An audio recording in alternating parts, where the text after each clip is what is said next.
Hey folks, it's Abel, and today I'm going to walk you through the scariest painting I've ever made in my whole entire life. It was pretty intimidating when Ash approached me with the idea for a nightmare. She said, "Hey, you know how you do stained glass pieces?" And I said, "Yup." And she said, "Hey, do you know how you do silhouette pieces?" And I said, "Yup." And she said, "Want to do both at the same time on the same canvas?" And I said, "Nope." And she said, "I'll give you some money dollars." And I said, "Yup, I'll do it." So, I didn't know how I was going to go about this. We talked about it for a hot minute so that I could try and figure it out. And I was a little scared and a little intimidated. Actually, a lot scared and a lot intimidated because it's a big project and it's a lot and it's very difficult for me to understand how I'm going to do this thing I've never done before. But you know what? I just winged it. I was like, you know what? I've done a stained glass, I've done a silhouette. I've done both of those a lot. I know them like the back of my hand. There's videos on each of them if you would like to check those out. But I've never done them at the same time. But I figured I could combine the way that I do either one, put it together, and it would be all right. First things first, I gotta divide my canvas into sections so that it looks like a little stained glass piece. We had a bit of an idea of what we want. I usually go in without an exact format of how I'm going to lay this out, but we knew we wanted to do the song We Are Bulletproof Eternal by BTS in the center, and then each of the solo songs from the 7 album into their own segment, circling around it. So I had a little bit of a vision and a little bit of guidance for this, which I usually don't, and it was actually kind of a nice change to have an idea of where I was going with it. So this is an 18 by 24 canvas. I just divided it up into the 8 sections, one for each solo song and the one for Bulletproof Eternal. Once I had the canvas divided, I needed to move on to some silhouette techniques instead of those stained glass techniques. I decided that I was just going to go through my usual. I sketched out the silhouette and I altered a couple of them because hands were in weird spots around the crotchal regions.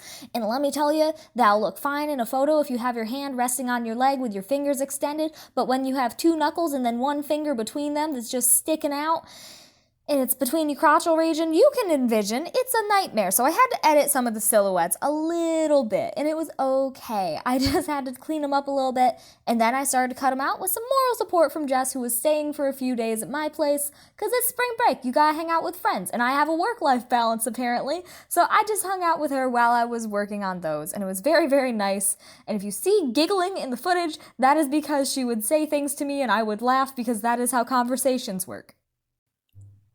And once I had those cut out, it was time to get right back to some good old reliable stained glass techniques. I needed to paint each segment with its song because I like to do the full song and have it just ready to go, even if it's a silhouette, because I like to lay the background over it so you see a peek of the song instead of trying to paint within the silhouette, especially when I'm trying to paint within the silhouette within the stained glass segment. That seems like a nightmare. So I just plopped the songs into each segment, and because I had already painted these songs in some sketches, it was pretty easy for me to just sit back, relax, copy those down into the segment, and watch some John Wayne Gacy true crime documentaries with my buds, because Jess was still there and so was Brooke, and you know what? I just wanted to have some fun with my friends while I worked on this bad boy, and somehow, listening to people talk about brutal murders in Detroit and Chicago was a little bit easier than trying to wrap my head around the nightmare that had been presented to me in this painting. It was somehow a little more peaceful, and I am grateful to have had that peace. And my camera died in the middle of this, so you don't get to see me stop painting and start yelling about how polygraph tests are fake, but that's okay. It's probably for the best if we're being honest. So I just powered right on through, even after the camera's done, until we had all 8 songs ready to go. And then, with fresh batteries in my camera, it was time to get into some silhouette territory again. I needed to place all of the papers that I had previously cut out into the segments so that I could get an idea of what we were working with and adjust them a little bit if I needed to. And then I just did my usual. I traced around the silhouette so I could get that copied onto the canvas, and it was pretty easy, not anything too difficult, stuff I'm used to. And then came the hard part. I don't know if y'all have ever tried to paint a background over something. It's a little rough, that's why I usually start with the background, but with silhouettes, that's not how I go about it because I like to make things difficult, and I need to make things take a longer time than they should. So I ended up taking probably 4 coats in each segment because we were using pastel backgrounds for the segments. And trying to do that over dark blues and purples is a little tricky sometimes, but I just had to be patient, listen to some Night Vale, and calm down and get through it. And you know what? Kind of peaceful, have to admit. Just we decided that we were going to do a pastel rainbow aesthetic for this, and I'm really glad we did because it turned out so pretty and all the colors look so nice together. Because we have the segments sort of in a circle around We Are Bulletproof Eternal, it turned out really cool because it's just a little rotation through the rainbow gradient, and I just really liked it. The one thing I'm still a little stuck on is Moon had an indigo background, and I'm not totally sure what indigo is. I know that I should know because I'm gay, and that means I have to, know rainbow things. I don't know. Oh, my coffee pot's going off in the background. I'm sorry. It's trying to interrupt me talking about how I don't know what indigo is. I know it's between blue and purple, but I think it just goes blue then purple. I don't understand the exact middle line, and I also really don't understand pastel indigo. Is that just periwinkle, and could anyone please define to me what periwinkle actually is? So for this indigo, I'm so sorry, Jin. I don't know if you're actually indigo. I tried. I did my best. I was scared, but we got some indigo in there.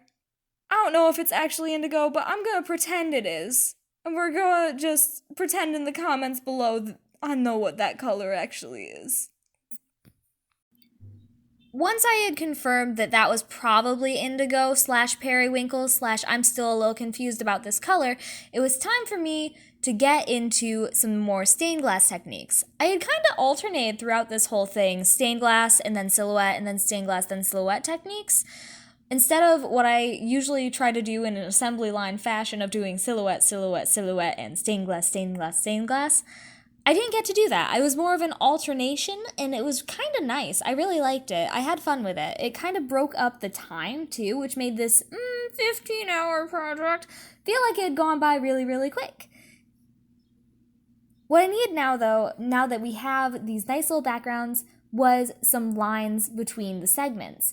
And that kind of serves as the, you know how in stained glass windows, there's those little metal lines between the glass. It's really nice, it's really great, and it also helps make a crisp definition of each segment, as it does in a stained glass piece. But it really makes it pop. And I've never done anything except for black lining, but we decided that with the pastels in this, we wanted to do white. And it turned out really, really pretty. In order to get these nice crisp white lines, I ended up using washi tape. That's usually what I use because masking tape is kind of harsh on the paint that is below it. And sometimes it's fine. I use it for borders on paintings, but not if there's going to be anything beneath it. If it's just paper, cool, that's fine.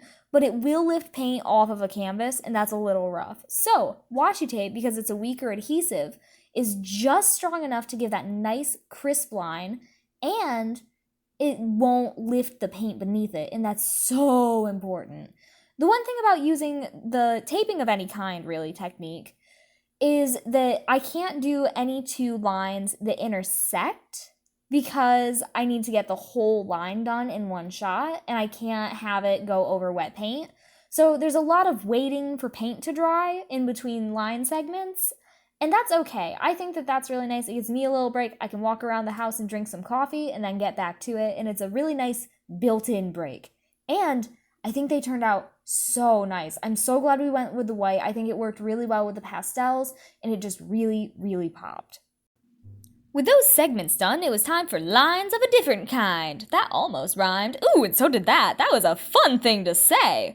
Anyway, I pulled out my Jelly Roller, which is this amazing white gel pen that I swear by. I use it for highlights and drawings. I use it for kind of covering up some mistakes if I have a little stray pen mark in my bullet journal. And it's really good for precision things like this, where white paint is fine. This is just really nice for anything that needs to be really controlled and really simple.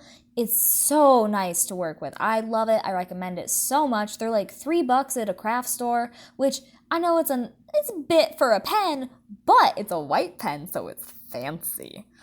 But anyway, I just pulled that bad boy out and I started to outline each of the members in their silhouettes because I think that kind of helps make it pop. And with those white lines between the segments, with that connecting them, it looks really cohesive and really, really pretty. And I just really enjoyed how it came out. I think that it makes their forms flow into the segment line in a weird way that I'm really into. And it also helps when I have any fraying between the background solid color and the color of the songs. It helps to kind of bring those together and also separate them in a bit of a way that kind of just makes it so they don't blend into the background in an awkward way. I don't know, I really love doing this. And I only really do it by request if it's in a silhouette order, but I really, really like the look of it. Another thing that I don't generally do is write the titles in the background space of a silhouette piece. Normally, I do it right on the bottom if it's an acrylic paper or on the back of the canvas if it's a canvas. But Ash had asked me to do the name of the song in the background of each of the segments, which I wanted to do in that pen again because really nice control. It's hard for me to write with a paintbrush, and so I thought that this pen would be really nice to use, and it turned out really cute, but to just have the name floating out there and all that empty space was a little awkward, so we brought out another one of my favorite by request techniques for silhouettes. Doodles! I love saying doodles, y'all. Doodles is just a good word. It's amazing. I'm glad I get to use it in a professional setting so often. But I brought out some doodles. I've been doing these in a little silhouette series, also of these songs and members in different silhouettes for Brooke. And it's been super cute, so I decided I wanted to do that with it. Brought them out, made it real, real cute. We decided we were going to do some little celestial doodles all around. And that kind of filled up the blank spaces that were left, especially in Jungkook's silhouette with My Time. There's a lot of green space there, and it was kind of helpful to have some little doodles to kind of spruce that negative space up. It turned out really, really cute, and I really enjoyed it. I have been doodling so many stars and moons, and also, I will tell you, I was so excited that I got to doodle a moon on Moon. I've been real jazzed about that every time I've done little doodle silhouettes with these songs, because I put a moon in Moon. Hell yeah! And so, with the doodles done, with that blank space filled, it was done. When Ash approached me with this thing, I was very scared. I didn't know how I was going to do it. I'm still not entirely sure how I did it, and that's why I had to film the whole process so I'd remember. But it still feels as if I don't know how it happened. I blacked out for a couple days, and this came out. And you know what? I'm not mad at it. The process itself was a little bit daunting. I was kind of nervous, but I'm really, really happy with how it came out, and it wasn't actually the hardest thing I've ever done. It wasn't easy, per se, but it was processes that I'm familiar with combined in a new way that I think turned out amazing. It's not something I would have tried on my own, and it's not something I would have tried for most people. But for Ash, because she's good to me, and very nice, and I love her, I was willing. And I'm really glad I did because it turned out so amazing. And I can't stop staring at it. It's currently slightly to my left as I'm recording this, and I can't stop looking at it because I'm just so happy. I want one for myself, but boy, I'm not doing this again. Until one of my friends figures out there's definitely 7 solo songs on the other albums too. Uh-oh.